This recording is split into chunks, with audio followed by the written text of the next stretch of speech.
அரபு நாட்டு மரபில் வந்த மாவர் என்னும் வீரனே எங்கள் சபரிநாதன் அருகில் நிழலாய் காவல் நிற்கும் தோழனே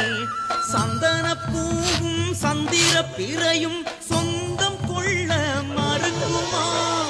எந்த ரத்தம் எந்த ஜாதி பிரித்து பார்க்க முடியுமா இதை உலகம் ஏற்று உணரும் போது மனித நேயம் சாயுமா